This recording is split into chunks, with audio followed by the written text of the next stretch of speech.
Let me tell you about one man who has terrorized the Kasturba Nagar slum in India for years. A man who is a piece of crap.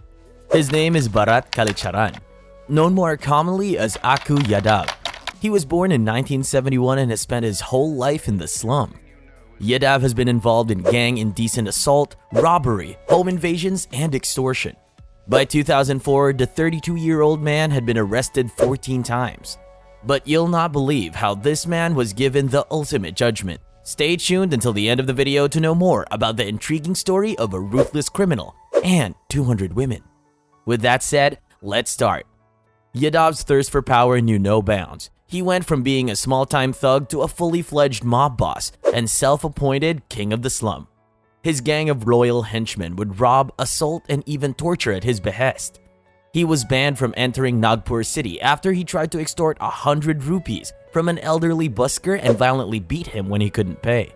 But still, Yadav didn't stop there. He continued his reign of terror, preying on the vulnerable and the weak. The people of the Kasturba Nagar slum lived in fear of him, and the authorities seemed powerless to stop him. It was a scorching day when Aku Yadav knocked on the door of Ashubai's home, pretending to be a friend of her nephew. Little did she know this was the beginning of a nightmare. Yadav dragged her outside and mercilessly stabbed her to death, right in front of her daughter's horrified eyes. He even went as far as to cut off her fingers and ear to steal her jewelry. This wasn't the only heinous crime Yadav committed. He tortured Asho Bhagat in front of her own daughter and neighbors, publicly cutting off her breasts. And if that wasn't enough, he sliced her into pieces right in the middle of the street, killing her in the process. One brave man who witnessed Yadav's brutality was determined to report him to the police, but Yadav wouldn't have it. He butchered the man in cold blood. All 3 victims' bodies were left on railway tracks, and all 3 crimes were eventually reported. But the most shocking part, every time Yadav was arrested, he was granted bail. It's no wonder that Yadav was most notorious for his indecent assault on women. Locals claim he's attacked between 40 and 200 women and girls, with his youngest victim being just 10 years old. His attacks were so frequent that families wouldn't even let their daughters leave the house. Just 10 days after a woman named Karma gave birth, Yadav and his men assaulted her, leaving her so emotionally damaged that she took her own life by dousing herself in kerosene and lighting it. The horror doesn't end there. Yadav and his gang pulled another woman who was 7 months pregnant from her house and indecently assaulted her on the road in full view of the public. They assaulted another woman right before her wedding, stripped another man nude, burned his body with cigarettes, and forced him to dance in front of his 16-year-old daughter. The list goes on and on. What's even more appalling is that Yadav was never arrested for his heinous crimes. In India, there's a social stigma around the subject of indecent assault. For a woman to admit that she's been assaulted is taboo and inexplicably shrouded in shame. Yadav exploited this and used indecent assault as a means of control by humiliating the community.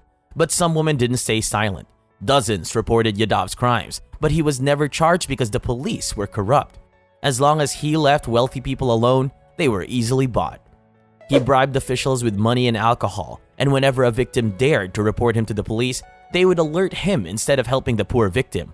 Yadav would then pay the victim another visit, threatening to throw acid in their face or assault them again. It seemed like Yadav had bought the authorities, successfully bribing them to drop ongoing cases, leaving poor Dalit victims with nowhere to turn.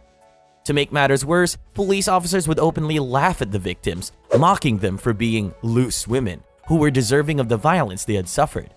Yadav was feared by everyone in the slum, and he often worried that he was being plotted against. He made sure that no one could gather and talk, thinking he was invincible within the slum. But one day, Yadav and his gang made the mistake of targeting a woman named Ratna Dungiri.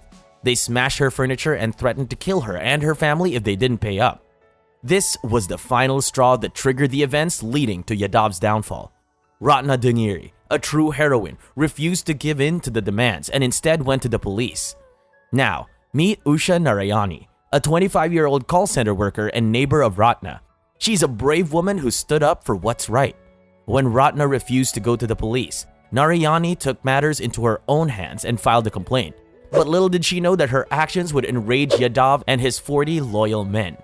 These criminals surrounded Narayani's home, and Yadav, carrying a bottle of acid, shouted through the letterbox, threatening to harm her if she didn't withdraw her complaint. Can you imagine the fear that Narayani must have felt? Yet, Incredibly, she barricaded her door and refused to surrender. She even called the police for help, but they didn't bother turning up. It's heartbreaking to think that the system had failed her because she was a poor Dalit. Yadav continued to pound on her door, threatening Narayani with horrific violence, but she refused to back down. Instead, she turned on a gas cylinder and grabbed a match, warning the criminals that she would light it and blow them all up if they broke into her home. That's some serious bravery right there. And upon smelling the gas, Yadav and his goons quickly fled the scene. The news spread like wildfire throughout the slum. Narayani's resistance had given power to the women, and they were talking about taking action against the tyrant Yadav. The resident of the slum, armed with sticks and stones, took to the streets to make their voices heard. Enough was enough. Yadav sensed the rising anger and fled along with his followers. But Narayani's brother, a lawyer, helped them bypass the corrupt officers and report Yadav directly to the deputy commissioner. They were promised that the police would arrest him and were given a safe house for the night. But Yadav's many victims had formed a mob and were marching through the streets seeking justice. That night, they smashed Yadav's house to rubble and he surrendered himself to the police. The next day, 500 angry slum residents gathered as Yadav was due to appear in court. One of his henchmen tried to pass him knives, but the women protested, and he was arrested. Yadav was taken back into custody, and he threatened to return to teach every woman in the slum a lesson. 5 long days had passed, and the people of Nagpur were on the edge of their seats. Word had spread that the notorious criminal Aku Yadav was going to be bailed out without punishment, again. But this time, something was different. As Yadav strutted past the courthouse, he was met with a mob of 200 angry women. They were armed with vegetable knives, stones, and even chili powder. The tension in the air was palpable as the women stared him down. But Yadav couldn't help himself. He turned to one of the women and insulted her, calling her a prostitute and threatening to assault her again. The police officers just stood there and laughed, their neglect all too obvious. That was the breaking point. The woman Yadav had insulted had had enough. She removed her slipper and began to beat him with it, shouting, "We can't both live on this earth. It's you or me." And with that, the 200 women rallied together into a fierce army. They threw chili powder in his face and began to beat him with all their might. The police guards fled in terror, leading Yadav to face the wrath of the women alone. But the women had no mercy for the serial rapist. They continued to stab him with their knives, their anger and frustration boiling over. What's even more incredible is that this didn't happen in a dark alleyway or a slum. This was inside a court of law, where justice was supposed to be served. But these women have had enough and weren't going to wait for the system to do its job. After the attack, the police arrested 5 women and Usha Narayani, but they had the support of hundreds of people who surrounded the courthouse, demanding their release. The women from the slum claimed responsibility for Yadav's murder, refusing to let any one person take the blame. And it worked. The police had to set them free because there were too many to arrest. The women of the Katsurba Nagar slum were victimized by Aku Yadav for over a decade. But instead of waiting for justice, they banded together and killed him in court. The slum erupted in celebration, but only Usha Narayani was held accountable. She fought back and was eventually acquitted. Although justice was served, it revealed flaws in India's legal system. The women's strength and resilience are an inspiration, and to top it off, Yadav's nephew met a fitting end. A happy ending indeed. What are your thoughts on it? Please share with us in the comments below. Give the video a thumbs up if you liked it, and make sure to subscribe to our channel for more videos like this. See you at the next one. Until then, peace.